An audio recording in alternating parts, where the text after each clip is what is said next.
কি পরিমাণ বাতাস দেখছেন, প্রচুর পরিমাণ বাতাস আমাদের এখানে পাহাড়ি এলাকা বান্দরবান জেলার নাইক্ষ্যংছড়ি থানা। তো আসসালামু আলাইকুম। আপনার গতকাল থেকে অনেকেই মেসেজ করতেছেন যে ভাই আপনি মেসেজ রিপ্লাই দিতেছেন না কেন, অনেকেই অনেক রকম কথা বলতেছেন।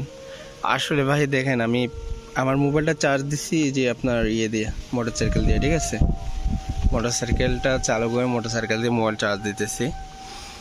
আমাদের এখানে প্রচুর পরিমাণ বাতাস, এরপর হচ্ছে আপনার কারেন্ট টোটালি নাই বললে চলে, ঠিক আছে। দেখেন, আমি বর্তমান পাহাড়ে অবস্থিত আছি, পাশে কয়েকটা বাড়ি আছে, এখানে মানে বৃষ্টির সমস্যা।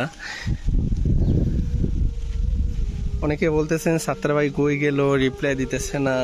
আমি আসলে পাহাড়ের মধ্যে আছি, ঠিক আছে। এখন কি করব, যে বাইকে চার্জারটা লাগাই দিয়া একটু চার্জ করে আপনাদেরকে অন্তত একটা ভিডিও দেওয়ার চেষ্টা করতেছি। যে দেখেন কী পরিমাণ আমাদের এখানে বাতাস, কি পরিমাণ বাতাস দেখছেন, প্রচুর পরিমাণ বাতাস আমাদের এখানে পাহাড়ি এলাকা বান্দরবান জেলার নাইক্ষ্যংছড়ি থানা।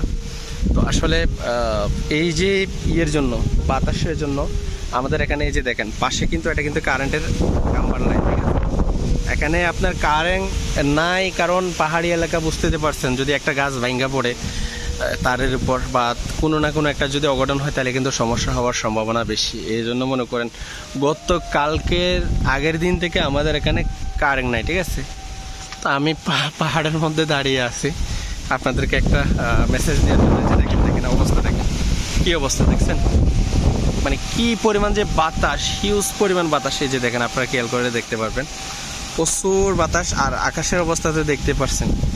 এখন কেমনে কেমনে কী করবো আপনারা বলেন ভাই, এই অবস্থায় কি দাঁড়িয়ে দাঁড়িয়ে এখানে যে দেখেন, আমি তো মোটর সাইকেল নিয়ে চার্জ দিতেছি। এই যে দেখেন মোটর সাইকেলে চার্জ লাগাইয়া মোটর সাইকেল থেকে মোবাইলটা খুলে আপনাদেরকে মেসেজ দেওয়ার চেষ্টা করতেছি।